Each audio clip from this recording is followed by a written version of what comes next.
And we are live. Welcome, mystery and thriller fans. I am so excited to welcome tonight Shanora Williams, the New York Times and USA Today bestselling author of The Other Mistress. Shanora, welcome back to the interrogation room. Tell us about this book. Yes. The Other Mistress is a very twisty novel, I would say, about a woman named Adira who is married to a man named Gabriel, and she finds out that her husband, Gabriel, is not only with one mistress, but two. He has two women. Yeah. So drama and craziness, but but it's juicy. It's like that juicy drama that you just can't stop. It's like a train wreck. You can't stop watching it.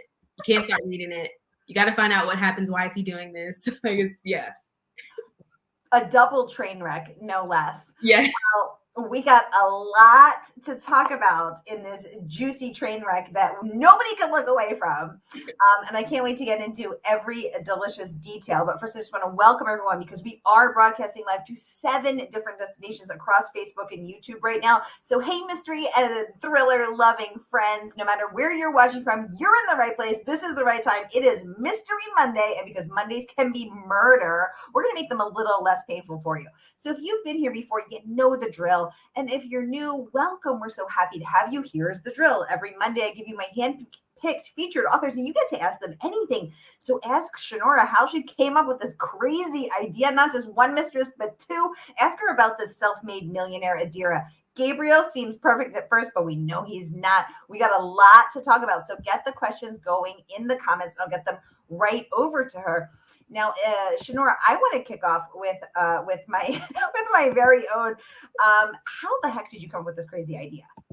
I don't know. I had the idea before, but there wasn't supposed to be mistresses involved. Like there was Adira's backstory, but there weren't supposed to be like 2 women added to the whole thing. So I'm not sure. I just kind of like when I started writing it, it felt more natural to turn it that way and to make it a little bit juicier and a little bit more suspenseful in a way. Like you're not sure what's going to happen. I love when I read something and I'm just completely unsure what's going to happen with the thriller. Like I love that.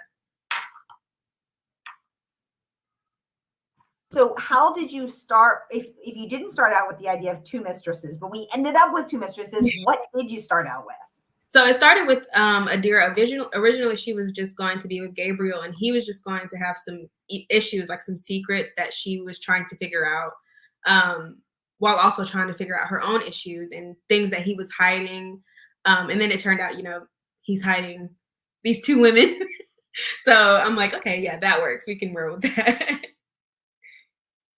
You're like, I can work with that. Well, it's working out well because this book is racking up all sorts of praise. And I want to talk about just some of it. So let's kick off with this juicy quote from Darby Kane, who is the internationally bestselling author of Pretty Little Wife. And she came on in December when her last book, The Last Invitation, came out. Let's take a peek all together at what Darby had to say about The Other Mistress. I'm going to pop it up here. She says, Shanora Williams expertly drops hints and clues as she spins and twists this psychological thriller, leaving the reader gasping for breath and racing to get to the explosive end. So I have 3 specific questions, and I want to start with the first part first. So bring us into your expert process as a writer. Dropping, as Darby says, expertly dropping hints and clues. This is not your first rodeo. You've learned a few things along the way. Tell us about your creative process. How do you create those clues? How do you plant them? Are you a plotter? Are you a pantser? Do you go back and think, I didn't have enough clues, I got to do more? You think too much clues, I gave it away? Walk us through it. Oh, I'm definitely a pantser. Like I'll have loose plot points, but most times I don't stick to them because I'll end up writing. I'm like, oh, this is better. Like, and sometimes I do. I'll go back and rearrange it. But I do have moments where I'll like finish a manuscript and I'll go back and I'm like, there's not enough like hints or little Easter eggs. Like there's not enough. And it's like I want to add things that you notice it, but you don't. It's like, okay, whatever. That's a weird point or weird sentence, but whatever, we're just gonna keep reading, and then they go back like, oh, that's why she put that there. Like I love seeing that. I love those little Easter eggs in there. And when you get to the twist, it's like, okay, yeah, I get it.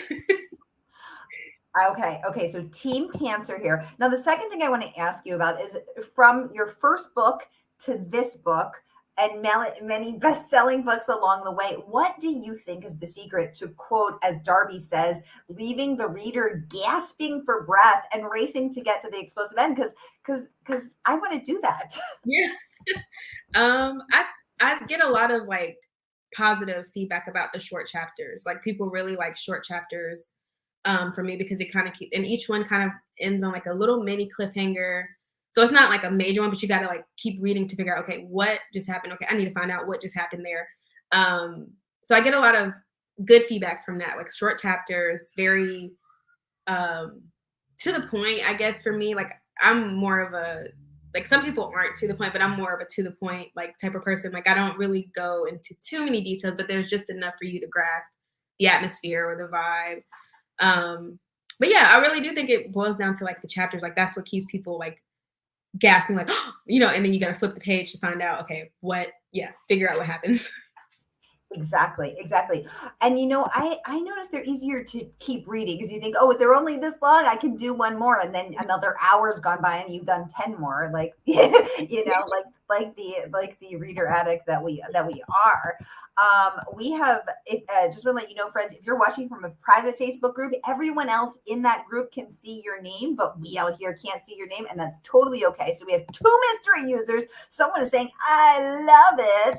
And someone else is saying, yay! Well, we are so happy to have you, mystery loving friends. Let us know if you have any questions for Shanora, as I'm going to share some of this other incredible praise. So let's talk about your work is being likened to fans of Tarryn Fisher, who has blurbed you before, Lisa Jewell, and Alyssa Cole. Shanora, who do you think your work is like? Who do you want your work to be like? Or are you just your own woman? I would say I'm more my own woman. Like I do enjoy books by those authors. I've enjoyed them, but I try not to compare my work to someone else's work because it just turns into a whole mental game. But I like to think that I'm like my own kind of writer. Like I'm more of like you either love it or you hate it, and that's what I've learned about myself. Is like from readers' perspectives, like you either love it or you hate it. I think that's with every book, but yeah, I try to be more like myself. I try not to um compare. I try not to be like someone else. It's just, yeah. I mean, I do know some people who like, I want to be like that person. Like, if I could say I want to be like one person, it's like not like him, but like his writing is probably Stephen King. Like, I like that he's just always shocking people. So maybe him. I love it. So what you love about him is his shock value. Yeah, I like that he like his horror stories. I just got into really reading horrors maybe a couple years ago, but I like that when he writes, it's sort of like that build up, like that crescendo, and then when it hits, it's like, okay, shocker, shocker, shocker, shocker. Like I really love that about his stories. Yeah. Ooh, so when you're not reading horror, what are you reading, Shanora? Mostly thrillers. I love domestic thrillers. I'm actually reading a book by Alexandra Torre. I think she goes by A.R. Torre on her. I just interviewed her last Monday for her latest book. She is a delight. I love Alessandra. Oh, yes. She does have a new release. I'm still trying to finish this one. I'm like, I don't know if you notice, but when you start like writing, you get slower with reading. Oh gosh, yeah. I used to read so many books, maybe like 2-3 books a week. I'm lucky if I get 1 or 2 a month. Like I miss reading all the time. Yeah, because it's hard to be in a reader mindset and a writer mindset. Plus, people are asking you for blurbs. Plus, you're trying to create your next book, market this book, have a life, have a family, have a friend here and there. It's a lot. Oh my goodness. Two of my other favorite writers, so Booklist, who reviewed your book, suggested that this would be such a great book for fans of The Wife Between Us by Greer Hendricks and Sara Pekkanen, both of whom have been on the show. And they say that they readers will not be able to put this one down. A more amazing praise for that you have earned, Shanora. How do you stay creatively inspired? How do you keep yourself motivated? I try to read as much as I can, even though that's not much. But I do watch a lot of like crazy shows, like stuff that just people probably wouldn't watch on the daily. I like Lifetime movies. I know people say like they're like, oh my god, what Lifetime? But I for some reason I really like Lifetime movies because it's like the most insane plots, but people enjoy that, I think, more while reading. Like, you're kind of like, for me, like, I like to read a book and be completely shocked. Like, I don't want to be able to guess the twist or whatever is going to drop or the other shoe that's going to fall. So when I watch Lifetime, I'm like, wait a minute. Like, it's so cheesy, but it's so addicting. Like, you can't stop watching it. Ooh, I see. I didn't know that about Lifetime movies because I see the advertisements where it's like, oh, a Christmas tree farm love story, and I'm Oh, like, yeah. I think they, like, their network kind of changed a little bit. They have, like, LMN, which is, I guess, the Lifetime movie network, which is more like the thrillers, psychological stuff. And then there's regular Lifetime, which is more, I think, like, more women's fiction, contemporary type stuff. So I think they kind of switched the networks. But I do watch more of, like, the Lifetime movie network than that one. ooh, I didn't know there was. I didn't know there was two. I've been watching some crazy documentaries and true crime stuff on Netflix. I'm careful with those though, because I have nightmares. I'm not even gonna lie. Like, what did I watch? I don't know if you have Apple TV, but there was a show with Tarryn Egerton, I think that's his name, and it was called Blackbird. I think that's it. Ooh, I But don't know that it one. really was very disturbing. Like, it was. I couldn't stop watching it, but it was very disturbing. Like, the things he had to go through and the things that were told to him from this like serial killer. And I'm like, oh my goodness, I have to like be careful with watching this stuff because I'm like having nightmares. Then you have to go back to the Lifetime, back to the Happy Lifetime channel, not the LMN. Yes. Oh my gosh. Well, the Library Journal also had amazing words of praise for you, Shanora. Let's take a peek at that. They said this is a fast-paced psychological trip with a climax that will shock even the most voracious reader. So let's talk about that ending without giving anything away. So as a pantser, you had no idea where this book would end.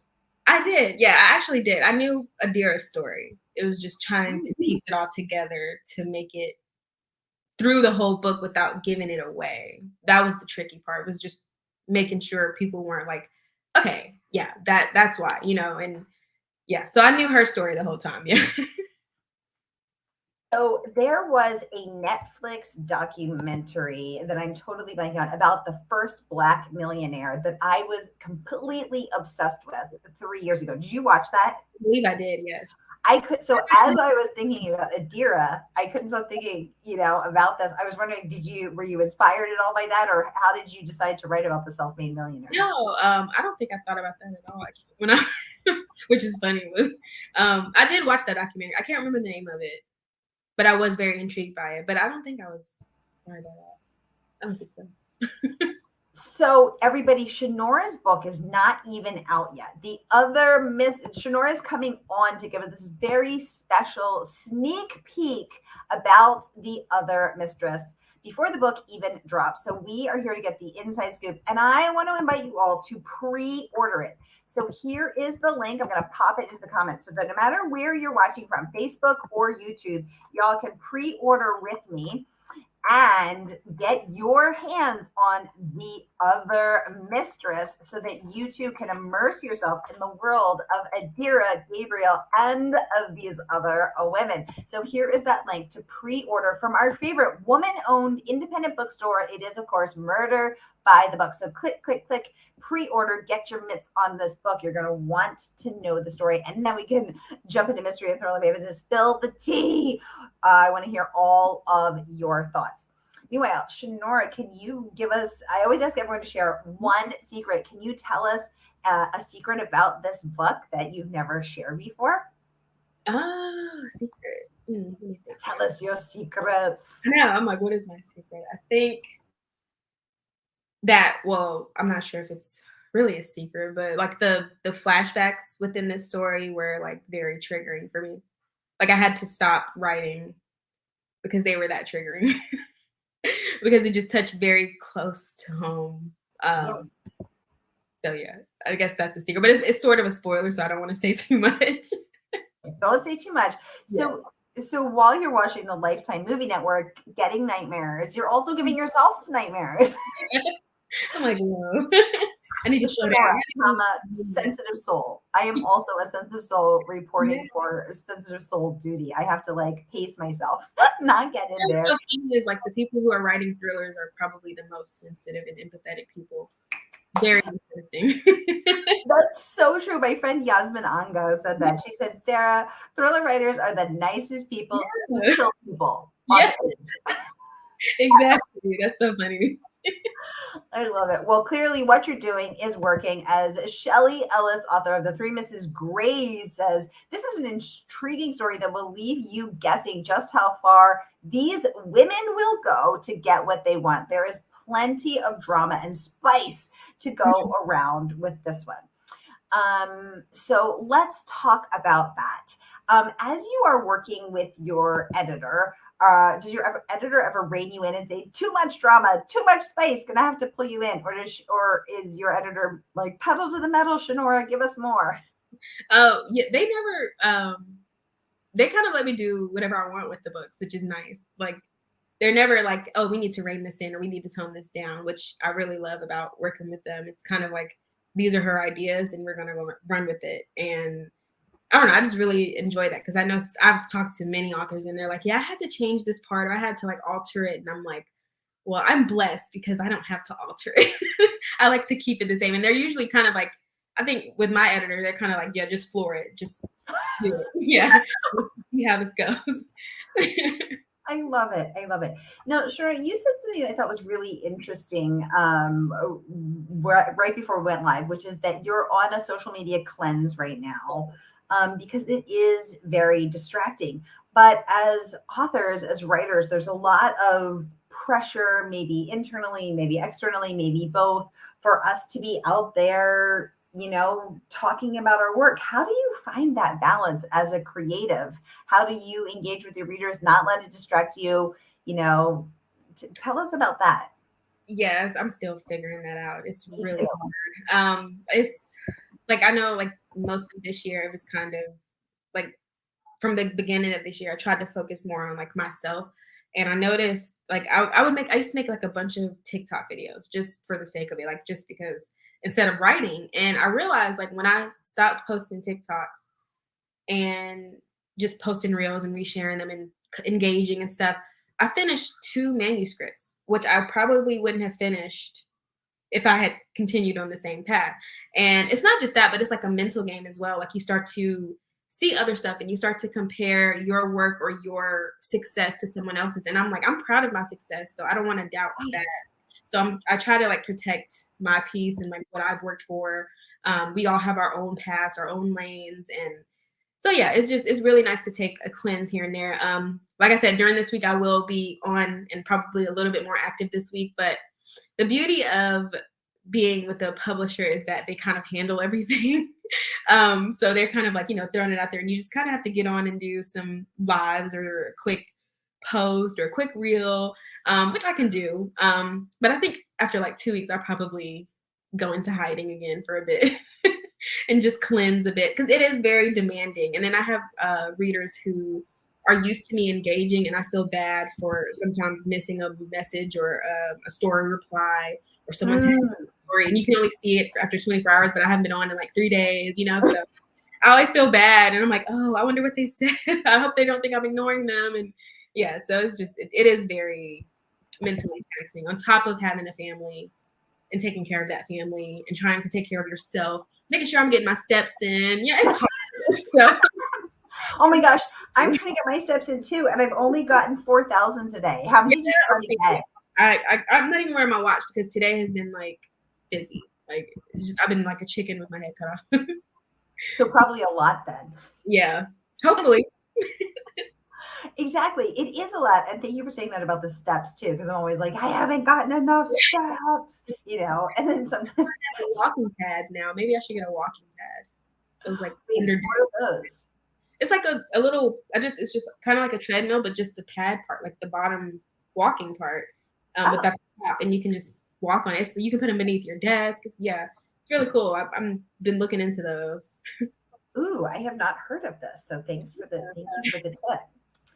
Shanora, now I do let people submit questions in advance for people who can't make it live, who either still at work, putting the kids down, getting dinner on the table, whatever. A lot of people watch us on the replay. So, hi, friends. We haven't forgotten about you.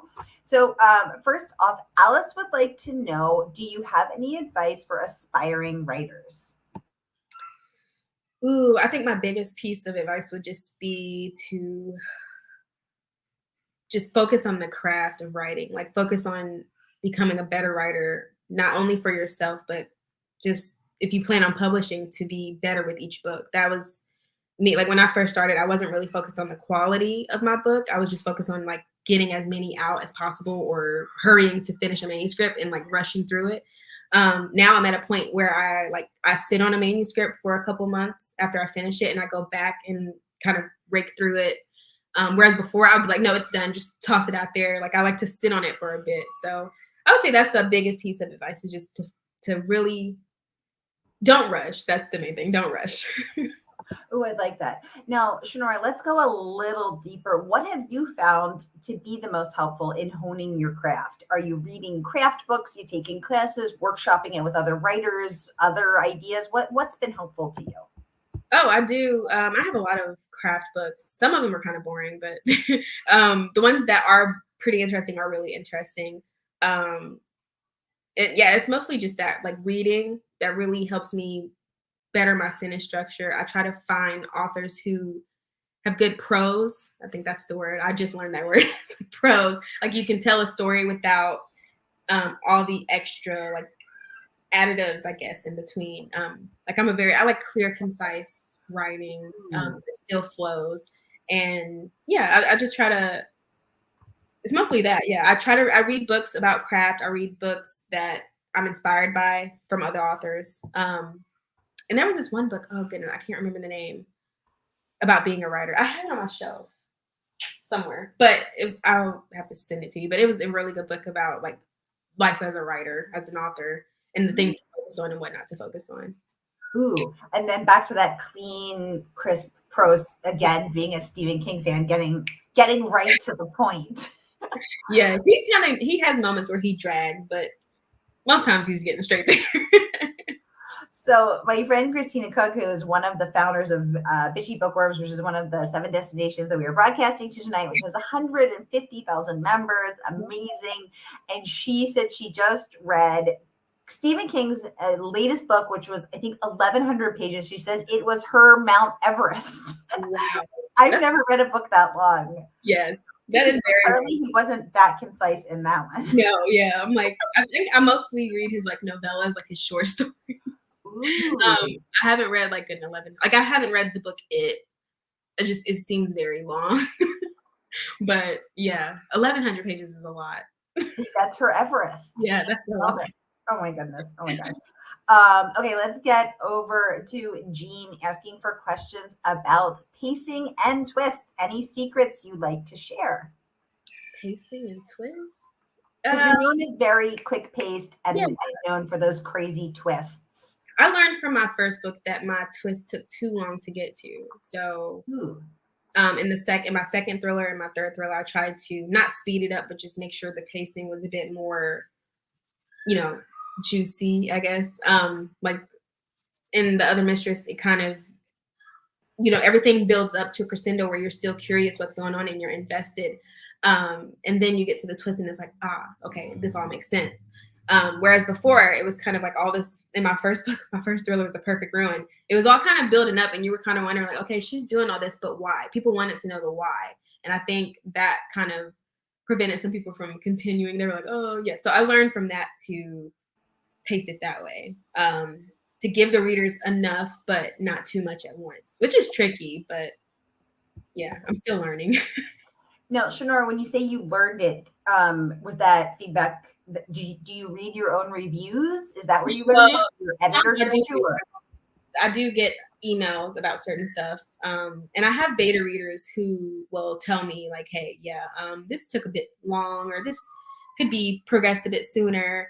But like, it's like healthy critique. And I do get messages like DMs on Instagram, surprisingly, where people will say like, I love the book, but it took forever to get to the twist, like that.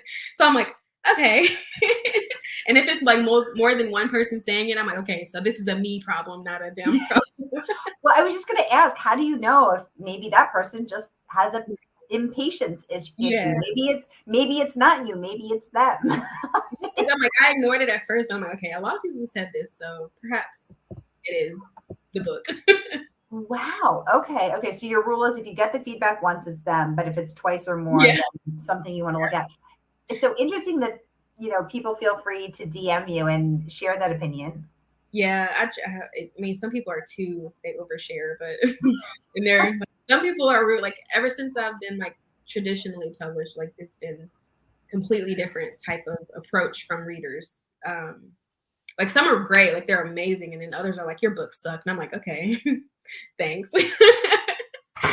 How Okay. how do you not let that hurt your that would hurt my little feelings? How do I've you waited so long. I don't. Yeah. I've been publishing since I was 18. Like I've self-published for a while, and so I'm like 30. I'm 30 now, so it's like it's used to sting. I used to cry myself to sleep over stuff like that. But now like me and my husband, like we laugh, like what? Like okay, well don't read it, like whatever. Like we just like that's a them problem. I don't care. But it is really hard, like when you first start writing to not take it to heart because it's your book, that's your baby. You worked on it. You worked really hard on it. You tried to perfect it in every way, and then someone comes and is like, yeah, no, garbage, and it Yeah. hurts. Like it hurts. Right, because the thing is that they're very quick. I think what's interesting to me is that people are very quick to say very quick to say something that's very harsh Yeah. without with seemingly out any awareness that Yes. someone behind the screen has poured their heart and soul and love into that book and lovingly crafted every sentence, created something from nothing. And Yes. so for me, I'm always sort of, able to say, oh, this maybe isn't for me, but it would be great for someone who likes this kind of book. And it's so interesting to me that people are like, this is trash, this is garbage, this is, Like, whatever. It's like, yeah, most people I don't know those people, so they'll just come out of nowhere and like send it. I know a lot of authors who literally don't check their messages because of stuff like that, and it does still hurt. So yeah, but or why bad for not responding, like not even checking because like or sometimes they'll tag you in a mean review. Like they'll be, at yes, your name. like why tag? Don't Why tag tag? me. It's so fascinating. It's interesting because I've hosted Kate White a couple times. She was the former editor at Cosmo Girl, reporting for duty here, and she actually reads all of her reviews. She goes on Amazon. She goes on Goodreads. Clearly, Kate White is a braver soul than I am, Very brave. and she actually uses that feedback to change her books going forward. So she said, when she first started writing thrillers, she was putting a lot of sex in the books because she came from Cosmo. She knows her way around a sex scene. Yeah. And all of the reviews were like, too much sex, too much sex. And she realized that in thriller world, thriller readers actually aren't there for that. Yeah. Which is so interesting. So she started really pulling back on that. It actually changed how she wrote, which I thought was so fascinating and also so brave of her. That is, yeah, because I can't sit and just read my reviews. I would cry. That would cause me to cry. Yeah. Like, whoa, am I a good writer? I suck at writing. I'm just not going to write anymore. That's how I will just go cry myself to sleep. Well, clearly you're doing something right. I mean, New York Times and USA Today bestselling author, book list rating. Williams returns with another original and surprising thriller. Is it hard to continue? I mean, knowing now that you've been doing this since you were 18 for 12 years, is it hard to keep coming up with original ideas, Shanora? Is it hard to keep being fresh? it can be hard, yeah. Like sometimes I just want to write the most basic story, call it a day, and be like, this will. It's kind of guaranteed to sell. Certain formulas, like certain stories about certain things, are like guaranteed to sell within a certain genre. Like romance is basically like you have your happily ever after. So yeah, as long as people get that, I think they're happy and satisfied. But thriller is a little bit trickier because some of my thrillers are very like open-ended and people either love it or hate it. And I don't know. But yeah, that's that I could talk about that for a very long time because it is hard to be fresh within an industry where you kind of see everything happening. I think it's more so about the voice, like how you tell the story. So I love that. I love that.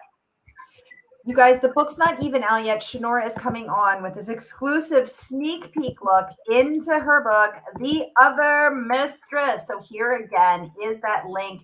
Pre-order tonight, y'all. You want to get your hands on The Other Mistress and order it from our favorite woman-owned bookstore, Murder by the Book. So here again is that link, y'all. I'm not going to want to miss this one. You're going to want to read about Adira, and Gabriel, and all the juice. So here again is that link to pre-order. Shanora, we are out of time. Time flies when you're having fun, but it has been such a pleasure to host you again, to see you again, to get to chat with you again about your latest amazing book. Congratulations on doing it once again.